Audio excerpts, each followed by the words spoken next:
Hey guys what's up. तो आज हम लोग बहुत ही इम्पोर्टेंट टॉपिक आपके एग्ज़ाम के पॉइंट ऑफ व्यू से बात करेंगे माइक्रोबायोलॉजी में chemical methods of sterilization. Chemical methods of sterilization ये आपके एग्जाम का बहुत ही इंपॉर्टेंट सवाल है। ये आपके शॉर्ट नोट लॉन्ग क्वेश्चन सब जगह आ जाता है, ठीक है ना।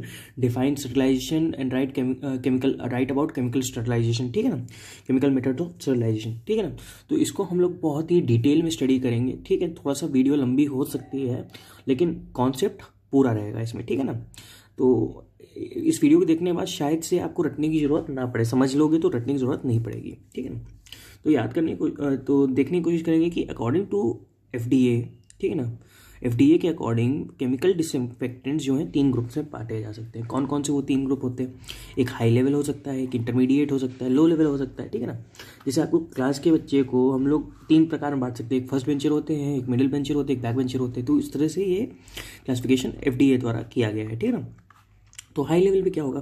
तो हाई लेवल वाले क्या करेंगे कि किल्स कर देंगे, सबको मार देंगे भाई। कि बैक्टीरिया को भी मार दिया, फंगाई को भी मार दिया, वायरस को भी मार दिया, माइकोबैक्टीरिया को भी, स्पोर्स को भी, सबको मार देंगे। उनको मतलब कि डिफरेंशिएट नहीं करेंगे कि हाँ इसको मारना है इसको नहीं मारना, ठीक है ना। उन सबको मार देंगे।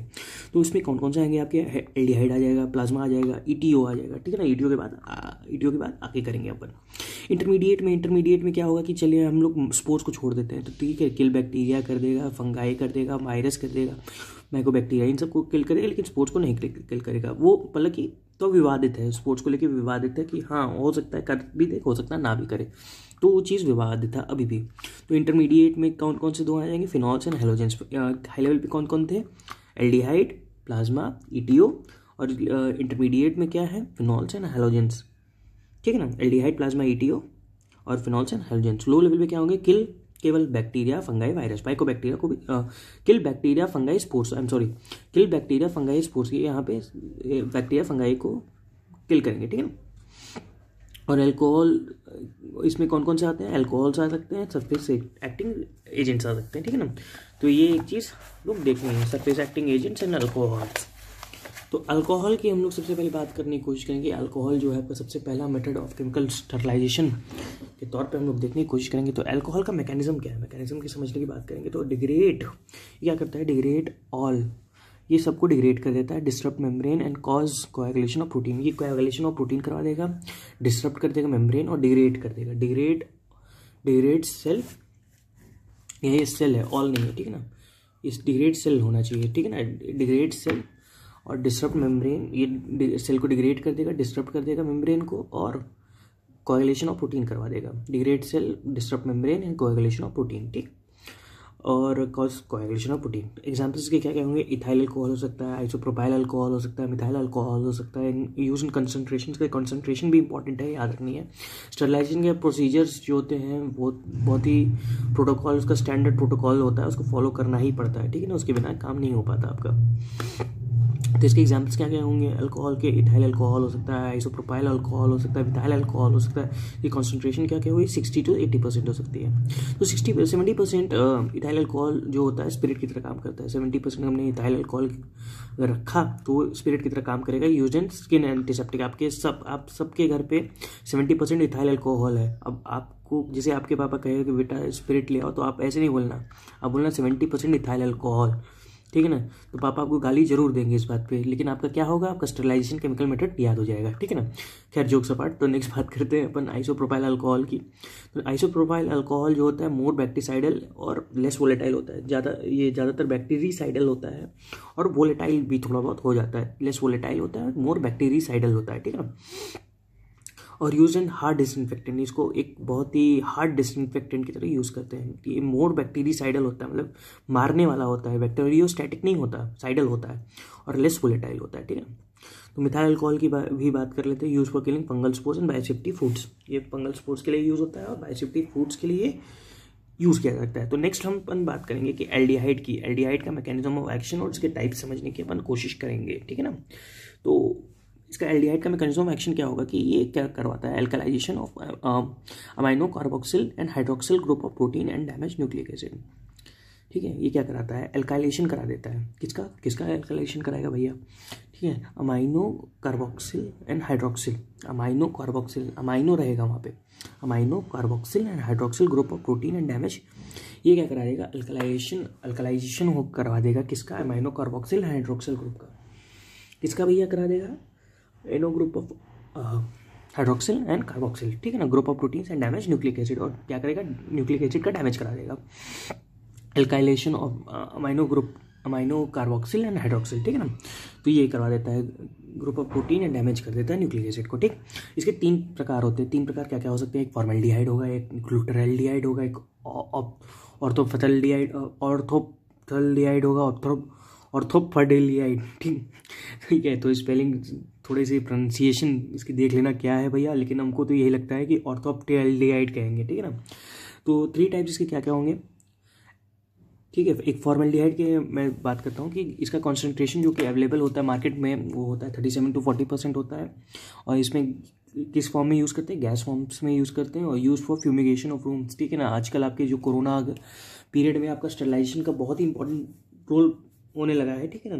तो इसको क्या करते हैं, फ्यूमिगेशन अगर हम लोग रूम का अपने करवाते हैं तो किससे करवाते हैं, फॉर्मल्डिहाइड से करवाते हैं। फ्यूमिगेशन करवाएंगे रूम्स का, चैम्बर से करवाएंगे, ओटी से करवाएंगे, बायो सेफ्टी लेवल्स कैबिनेट से कराएंगे, वार्ड से, रूम्स, इन सब से कराते हैं, ठीक है ना, फॉर्मल्डिहाइड से। तो थोड़ा सा रियल लाइफ एग्जांपल से रिलेट करोगे तो याद रहेगा, हाँ कि फॉर्मल्डिहाइड का हमने कहाँ दो पढ़ा था, फ्यूमिगेशन ऑफ रूम्स, चैम्बर्स, अपने जो भी कैबिनेट्स, ये सब में हम लोग यूज़ करते हैं। OT, bio safety level, OT में अपने सिक रूम्स में, डकरिंग में भी यूज़ करते हैं, disinfection of animal wool and animal hair and bristles, ठीक है ना। जब एनिमल वूल आता है या एनिमल हेयर आता है, ब्रिस्टल्स आते हैं, तो उसको एक प्रोसेस होता है उसको डिसइंफेक्ट करने का, उसको कहते हैं डकरिंग, तो वहाँ पे भी फॉर्मल्डिहाइड का यूज़ करते हैं। Also use to preserve animal specimens and cultures, ठीक है। फॉर्मल्डिहाइड का आप लोग जानते ही हो कि एनिमल कल्चर के प्रिजर्वेटिव्स के प्रिजर्व करने के लिए काम आता है, कल्चर के प्रिजर्व करने का काम आता है।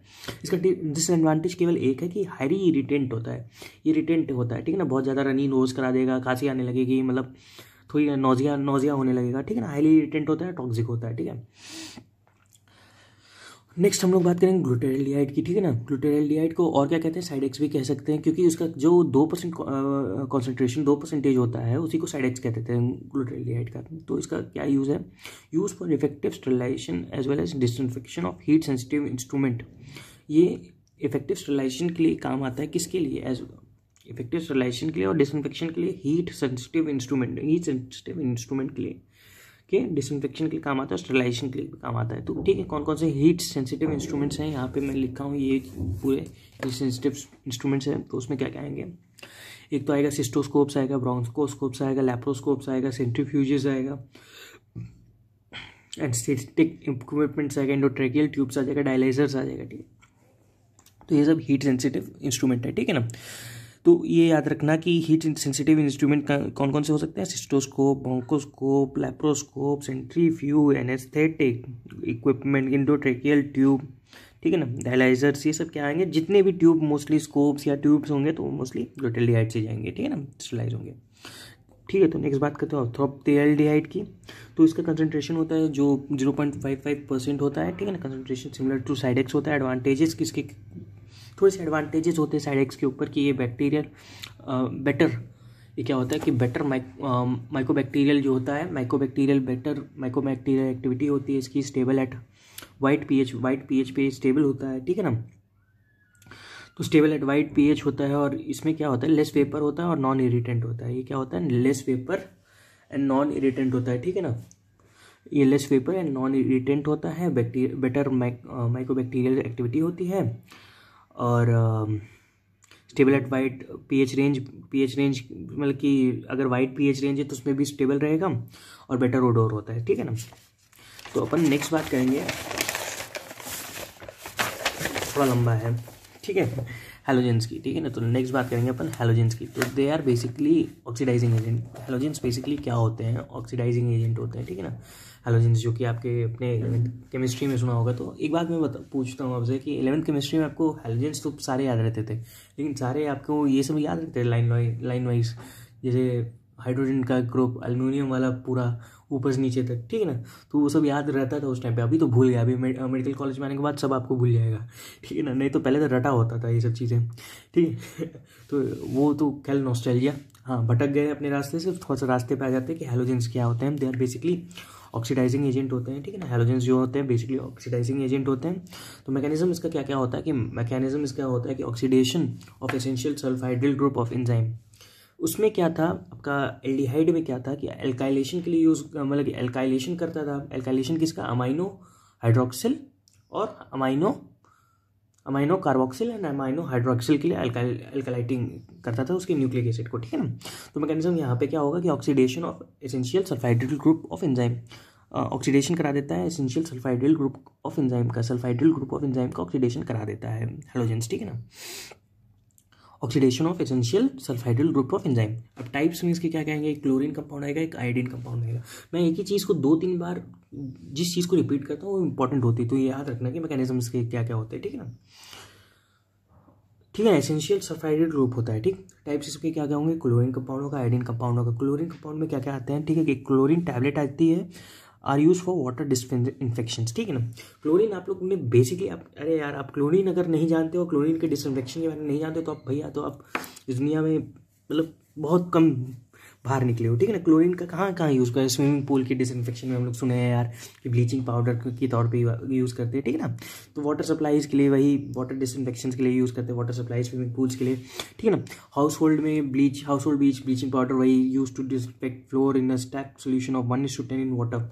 तो stock solution 1:10 in water, stock solution क्या होता है, उसको थोड़ा डाइल्यूट कर दिया जाता है, 1:10 इन वाटर के डाइल्यूशन हो जाता है, उसे डिसइंफेक्ट करते हैं क्या, अपना फ्लोर, घर की जमीन, ठीक है, घर के जो नीचे वाला जमीन होती है, ठीक है, उसको मॉप करते हैं, ठीक। आयोडीन कंपाउंड क्या होता है, iodine compound which are use for tincture of, मतलब कि टिंक्चर ऑफ आयोडीन मतलब यूज़ करते हैं। तो 2% iodine in 70% alcohol is use as an antiseptic, ठीक है ना। ये 2% आयोडीन होता है, 70% अल्कोहल होता है, और किस लिए यूज़ करते हैं, एंटीसेप्टिक के लिए यूज़ करते हैं, ठीक है ना। आइडोफोर्स क्या होते हैं, iodophors iodine coated onto a neutral carrier molecule like polyvinyl pyrrole iodine, ठीक है। थोड़ा सा स्पेलिंग से थोड़ा सा दिक्कत हो रहा था, पॉलीविनाइल पायरोल आयोडीन, ठीक है ना, पॉलीविनाइल पायरो आयोडीन, ठीक, for slow release and less irritation. Iodine coated onto a neutral carrier molecule, एक न्यूट्रल कैरियर मॉलिक्यूल पे आयोडीन कोटेड होता है, वो कौन सा होता है neutral carrier molecule, polyvinyl pyrrole iodine, ठीक है ना, for slow release and less irritation. इसके स्लो रिलीज और लेस, थोड़ा सा कम इरिटेट करे तो इसलिए यूज होता है, ठीक है ना। Use for concentration of 10% of skin antisepsis, skin के एंटीसेप्सिस के लिए यूज किया जा सकता है क्या, आइडोफोर्स, ठीक है ना। न्यूट्रल कैरियर मॉलिक्यूल पे आयोडीन कोटेड होता है, लाइक पॉलीविनाइल पायरोल आयोडीन, ठीक है ना, for slow release and less irritation. Phenolics की लिए बात करते हैं अपन, फिनॉलिक्स क्या क्या होते हैं, ठीक है। तो धीरे धीरे बात करेंगे और सब चीज़ें पढ़ेंगे, थोड़ा सा लंबी वीडियो हो रही है। फिनॉलिक्स की मैं बात करता हूँ, which are cold tag derivatives, cold tag derivative होते हैं फिनॉलिक्स, ठीक है। मैकेनिज्म का क्या होता है, disturb cell membrane and denaturation of protein. ये कहाँ आपने सुना था, अल्कोहल्स में सुना था। फिनॉलिक्स उसी की तरह, फिनॉल ऑल है ना, वहाँ पे ऑल था, तो डिस्टर्ब करेगा सेल मेम्ब्रेन को। 5% फिनॉल, 1 to 4% पे क्रिजॉल होता है, 2 to 5% लाइजॉल और फिनॉलिक्स होते हैं, ठीक है ना, सब फिनॉलिक्स होते हैं। अब क्या होगा कि यूजेस स्किन इन्फेक्शन में क्या करेंगे, disinfection of ward floors, discarding jars in laboratory में डिस्कार्ड करने के लिए यूज़ करता है। डिसइंफेक्शन ऑफ बेड पैंट्स में इसके लिए भी यूज़ होता है, ठीक है ना। Never use in skin antiseptics because they are skin corrosive. ये क्या होता है, फिनॉलिक्स कभी भी स्किन में मत लगा देना। किसी भी पेशेंट को अगर कुछ भी स्किन का अगर हुआ हो, डिजीज इन्फेक्शन हुआ हो, तो कभी भी फिनॉल मत देना, नहीं तो वो वहाँ की स्किन और कोरोड कर जाएगी और आप पे मेडिको लीगल केस ठोक देगा, जिस पे आप जेल चले जाओगे। कितने साल के लिए, बहुत ही कम टाइम के लिए, 7 साल, ठीक। तो ये भी आपके साथ कांड हो सकता है, तो ये कांड आप मत करके आना कभी भी, ठीक है। पूछ लेना कि हाँ इडियोपैथिक गुरु ने हमको बताया था कि भैया कोरोसिव होता है, नहीं तो हमारे लगेंगे नहीं, ठीक। तो सरफेस एक्टिंग एजेंट्स भी होते हैं इसके अलावा। तो मैकेनिज्म उसका क्या होता है, डिस्टर्ब करता है माइक्रोबियल मेम्ब्रेन को, ठीक है, ये भी डिस्टर्ब करेगा माइक्रोबियल मेम्ब्रेन को। तो सरफेस एक्टिंग एजेंट क्या होते हैं, 2 तरह के होते हैं। मैं बहुत ही सिंपल में इसको डिस्क्राइब कर रहा हूँ, बुक में पता नहीं क्या क्या लिखा है, लेकिन इतना लिख के आ जाओगे बहुत है। तो 2 तरह के होते हैं, कैटायनिक एसएसए होते हैं, एक एनायनिक एसएसए होते हैं। एनायनिक के लिए हमेशा याद रखना कि सोप होता है, और कैटायनी के लिए क्वाटरनरी अमोनियम कंपाउंड होते हैं जो कि सेंट्रीमाइड और बेंजलकोनियम क्लोराइड होते हैं, ठीक है ना। बेंजलकोनियम क्लोराइड और सेंट्रीमाइड होते हैं क्वाटरनरी कंपाउंड कैटायनिक एसिड में, ठीक है ना। अब मैं नेक्स्ट बात करूँ इथाइलिन ऑक्साइड या ईटीओ गैस की, ठीक है ना। इसकी बात करूँ, ये बहुत ही इंपॉर्टेंट है, इसको बहुत ध्यान सुनना कि इथाइलिन ऑक्साइड और ईटीओ गैस के लिए। तो इसका मैकेनिज्म क्या होगा, मैकेनिज्म इसका होगा एल्काइलेटिंग एजेंट होता है। ये क्या होता है, एल्काइलेटिंग एजेंट होता है मैकेनिज्म, ठीक है ना। ये हाईली इफेक्टिव होता है एल्काइलेटिंग एजेंट। और कहाँ आपने सुना था, याद करो, बहुत ही इंपॉर्टेंट, एल्डिहाइड में ना, एल्डिहाइड में सुना था ना, याद करना, कहाँ सुना था, एल्डिहाइड में सुना था ना, ठीक है। तो यहाँ पे याद रखना कि ये भी एल्काइलेटिंग एजेंट होता है, ये हाईली इफेक्टिव होता है, ठीक है। ये हाईली इफेक्टिव होता है, use in forms of gas, ये गैस के फॉर्म में यूज होता है, ठीक। और use to sterilize heat level moisture sensitive articles such as beddings, rubber object, plastic, disposable gloves, syringes, pastry dish, prosthesis, complex apparatus like heart lung machines. ये complex है, ठीक है ना। Complex apparatus like heart lung machines, respiratory dental equipment. इतना सारा नाम बोलते हैं, आप कहेंगे सर आप हमको कुछ समझ ही नहीं आया। तो मैकेनिज्म क्या है, ये एक तो पहली बात तो ये एल्काइलेटिंग एजेंट है, ठीक है। और ये दूसरा हाईली इफेक्टिव है, और ये use in form of gas के तौर पे यूज़ किया जाता है। अब इसको वहाँ यूज़ करेंगे जहाँ मॉइस्चर आपको लगे हो सकता है। तो कहाँ मॉइस्चर आपको, आपके गद्दे पे हो सकता है, कि आपकी बेडिंग्स हो सकती हैं जो कि रबर ऑब्जेक्ट्स होते हैं, ठीक है ना, प्लास्टिक्स होते हैं, डिस्पोजेबल ग्लव्स हो सकते हैं, सिरिंजेस में, यहाँ सब मॉइस्चर आप देख सकते हो कि हो सकता है कि पेट्री डिशेस पे हो, प्रोस्थेसिस जो आपके मुँह पे पहनते हो, मुंह में होता है प्रोस्थेटिक, ठीक है। और complex apparatus like heart lung machines, respiratory dental equipment, ठीक है ना, ये सब में भी होता है। तो इसकी एक साइकिल होती है, one cycle of ETO sterilization has 3 steps में इसका ईटीओ स्टरलाइजेशन होता है। एक प्री कंडीशनिंग, दूसरा एक्सपोजर टू गैस, तीसरा पोस्ट कंडीशनिंग, ठीक। प्री कंडीशनिंग क्या करता है, 8 से 12 घंटे लेता है, एक्सपोजर टू गैस 4 से 8 घंटा, और post conditioning to remove toxic vapours कितना टाइम, मतलब कि कितना होता है, फाइनली ये किस लिए यूज़ होता है, फाइनली रिमूवल और टॉक्सिक वेपर के लिए यूज़ होता है, रिमूव करने के लिए पोस्ट कंडीशनिंग, ठीक है ना।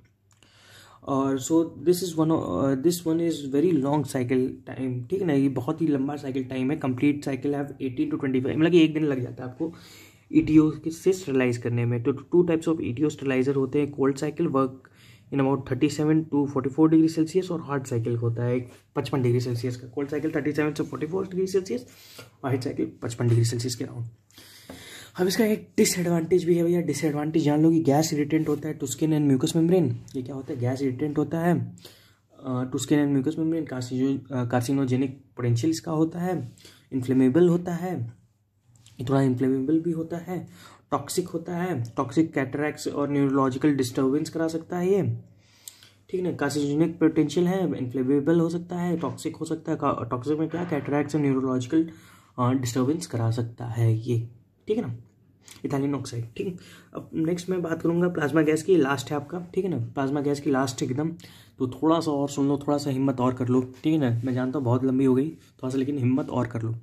वेपराइज्ड हाइड्रोजन पेरोक्साइड स्टरलाइजेशन होता है, ये वेपराइज्ड, यहाँ पे वेपराइज हाइड्रोजन पेरोक्साइड का यूज़ करते हैं, स्टरलाइजेशन का यूज़ करते हैं।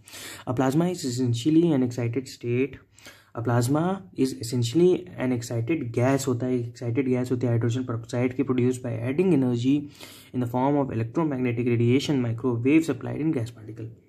ये सर ने क्या कह दिया, सर तो हमें पता नहीं क्या क्या बोल के चले जाते हैं, हमको याद कुछ नहीं होता, ठीक है ना।